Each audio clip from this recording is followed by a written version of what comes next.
ඔවුන් සතුව දියුණු තාක්ෂණයක් තිබුණා. මේ දැනුම භාවිතා කළා ඔවුන් සුවිශාල පිළිම නිර්මාණය කළා. ගොඩ නැගිලි හැදුවා. අදාහගත නොහැකි අන්දමේ පිරමීඩ නිර්මාණය කළා. ඒ වගේම පොළොව යට විශාල නගර නිර්මාණය කළා. සූර්ය ශක්තිය යොදා ගැනීම සහ ඒවා ගබඩා කර ගැනීමේ තාක්ෂණික දැනුමත් ඔවුන් සතු වුණා. මම මේ කියපු දේවල් සමහර විට ඔයා විශ්වාස කරන එකකුත් නැහැ.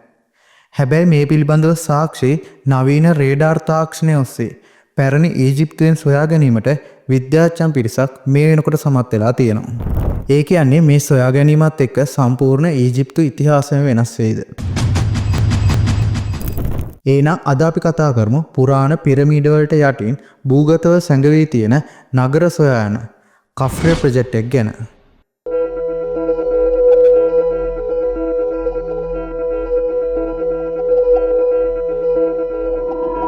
ඊජිප්තු පිරමීඩ කියන්නේ වර්තමානයේ එනකොටත් පුරාවිද්‍යාඥයන්ගේ වැඩිම අවධානයක් යොමු වෙලා තියෙන ස්ථානයක්.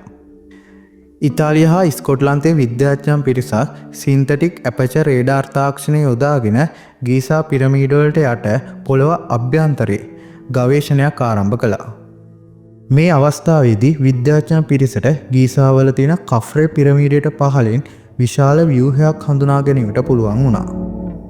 මේ ව්‍යුහය ගැන විද්‍යාඥයන් තවදුරටත් අධ්‍යයනය කරනකොට අඩි 2100ට වඩා ගැඹුරට සිරස් අතට විහිදෙන සිලින්ඩරාකාර කුළුණු 8ක් සහ මේ කුළුණු 8 ගමන් කළ හැකි සර්පිලාකාර ගමන් මාර්ගයක් සොයාගෙන තියෙනවා.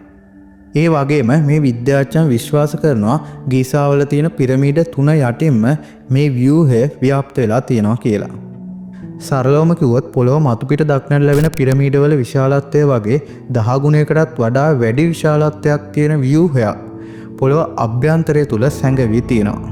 කොහොම හරි මේ ව්‍යුහය පිළිබඳ විවිධ මත මේ වෙනකොටත් ලෝකයේ විවිධ පුද්ගලයන් විසින් ඉදිරිපත් කරලා තියෙනවා. ඒ අතරින් ප්‍රධාන එකක් තමයි පිරමීඩ සහ මේ අභ්‍යන්තර ව්‍යුහය සමස්තයක් විදිහට බලශක්ති ගබඩා කරන මධ්‍යස්ථානයක් විදිහට තිබ්බ කියන එක. ඒ කියන්නේ මේ භූගත ව්‍යුහය පිරමීඩ වලට බලශක්තිය උත්පාදනයට හරි යාන්ත්‍රික ක්‍රියාකාරකම් වලට උපකාරී වන ජාලයක් වෙන්න පුළුවන් කියන එක. මේ තර්කයට පිටුබලයක් විදිහට නිකොලා ටෙස්ලාගේ බලශක්තිය පිළිබඳව න්‍යායත් ක්‍රිස්ටෝෆර් ඩාර්ඩ්ගේ පිරමීඩ බලාගාර පිළිබඳව න්‍යායත් යොදාගෙන තියෙනවා. ඒ කියන්නේ මේ පද්ධතිය තුළ බලශක්තිය ජනනය කිරීමට පමණක් සීමා නොවි රැහැන් රහිත බලශක්ති සම්ප්‍රේෂණය කිරීමේ තාක්ෂණය මේ පුරාණ ඊජිප්තු වැසියන් ප්‍රගුණ කරලා තියෙනවා කියන එක. තවත් මේ පිළිබඳව පිරිසකගේ මතයක් තමයි පුරාණ ඊජිප්තු ජනප්‍රවාදවල පවතින හෝල් ඔෆ් ඇමොන්ටි විදිහට හඳුන්වලා තියෙන පූජනීය ස්ථානය මේ විදිහට පොළොව අභ්‍යන්තරයේ තියෙනවා කියන එක. කොහොම හරි මේ පිරමීඩ වලට යටින් තියෙන කාගෙත් කතා බහට ලක් වෙලා තියෙන මේ ව්‍යුහය ගැන තවදුරටත් පරීක්ෂණ කරන්න අනිවාර්යයෙන්ම මෙහි කැණීමක් සිදු කරන්න වෙනවා. හැබැයි මේ දේ හිතන තරම් ලේසියෙන් නම් කරන්න වෙන්නේ නැහැ. මෙතනදී සිදු කරන්නේ අවුරුදු ගණනාවක් තිස්සේ තිබ්බ මිනිසුන්ගේ සාම්ප්‍රදායික මතයකට සිදු කරන අභියෝගයක්. මෙතනදී ඔයත් මමත් එකඟ වෙන ප්‍රධාන කරුණක් තියෙනවා. ඒ තමයි මේ පුරාණ ඊජිප්තු ශිෂ්ටාචාරය තුළ පුරාවිද්‍යාඥයන්ට තවමත් උත්තර නැති යම් යම් අద్භූත ජනක දේවල් තියෙනවා කියන එක. තවත් සමහරු විශ්වාස කරනවා මේ පුරාණ ඊජිප්තු වැසියන් පෘථිවියෙන් බැහැර වෙනත් ජීවීන් කොට්ටාශයක් සමග සම්බන්ධතාව පවත්වන්න පිරමීඩ සහ මීට අයත් ව්‍යුහයන් යොදාගත්ත කියන එක. උදාහරණයක් විදිහට බලන්න පිරමීඩ ඇතුලේ භූගත කුටිවල තියෙන මේ විවිධාකාර ආකාශ වස්තු ගැන.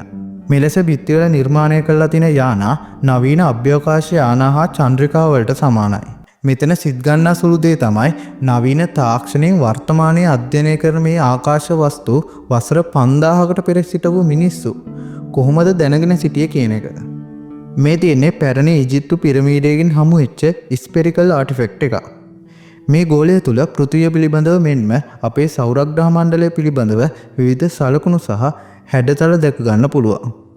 ඒ කියන්නේ පැරණි ඊජිප්තුවේ මිනිස්සු දුරේක්ෂය සොයාගන්න වසර දහස් ගණනකට පෙර අභ්‍යවකාශ වස්තු පිළිබඳව හොඳින් දැනගෙන සිටියා කියන එක. මේ පිළිබඳව අපි තවත් කතා කරොත් අපි ගමු ප්‍රංශයේ ලැස්කෝ ගුහාවල චිත්‍ර. මේවා අදින් වසර 17000කට පෙර සිතුවම් කරපුවා. හැබැයි 2019 වර්ෂයේදී තාරකා විද්‍යාඥයන් පිරිසකට මේ ගුහාවේ තියෙන බයිසන් ගව රූප අතර අසාමාන්‍ය චිත්‍රටා කිහිපයක් හඳුනා ගන්න පුළුවන් වුණා. මේවා කෙනෙකුට අහඹු ලෙස සැලකිය හැකි වුණත් ඒවා පිළිබඳව ගැඹුරින් විශ්ලේෂණය කරපු තාරකා විද්‍යාඥ කණ්ඩායමට සොයාගන්න පුළුවන් වෙනවා මේ තිත් රටාව හරියට ප්ලීඩස් තරුපුකුරට ගැලපෙනවා කියලා. මේ සෑම දෙයකින්ම පෙනෙන්නේ පුරාණ මිනිස්සු සතුව අපි විශ්වාස කරනවට වඩා තාරකා පිළිබඳව ග්‍රහලෝක පිළිබඳව පුළුල් දැනීමක් වගේම අපිව විශ්මය කරන්න පුළුවන් තාක්ෂණයක් මොවුන් ප්‍රගුණ කරලා තියෙනවා කියන එක. එහෙම බැලුවොත් අපි තාමත් සොයාගෙන නැති පුරාණයේ අභිරහස් බොහෝමයක් මේ පෘථුවිය තුල තවමත් සැඟවිලා තියෙන්න පුළුවන්. ඒ කියන්නේ තවත් පුරාණයේ අභිරහසක්ද මේ පිරමීඩ වලට යටින් භූගතව අපිට හම්බ වෙන්නේ. අපි මේ පිළිබඳව වැඩිදුරටත් කතා කරමු මේ ගවේෂණවල ඉදිරි ප්‍රගතියත් සමග. ඉතින් ඕගොල්ලන්ට මොකද හිතෙන්නේ මේ ගැන? මම ඊට කලින් පිරමීඩ නිර්මාණය පිළිබඳව වීඩියෝ එකක් කරලා තියෙනවා. මම ඒකේ ලින්ක් එකක් පහලින් දාන්නම්. අවසාන වශයෙන් ඕගොල්ලන්ට කියන්න මොන දෙයක් තමයි ඔය සාම්ප්‍රදායික අදහස් වල එළඹ සිටින්න නැතුව අලුත් දේවල් ගැන හොයන්න. සමහර විට ඔයා හරියයි, සමහර විට ඔයා වරදි. හැබැයි ඔයා අනිවාර්යයෙන්ම එතනින් අලුත් දෙයක් ඉගෙන ගනි. අදත් වීඩියෝ එක හොඳයි නම් අපේ channel එක අනිවාර්යයෙන්ම subscribe කරන්න. ඒ වගේම මේ වගේ වීඩියෝස් බලන්න කැමති යාළුවන්ටත් මේ වීඩියෝ එක share කරන්න. ආය අලුත් මාතෘකාවකින් ඉක්මනින් හම්බ වෙමු.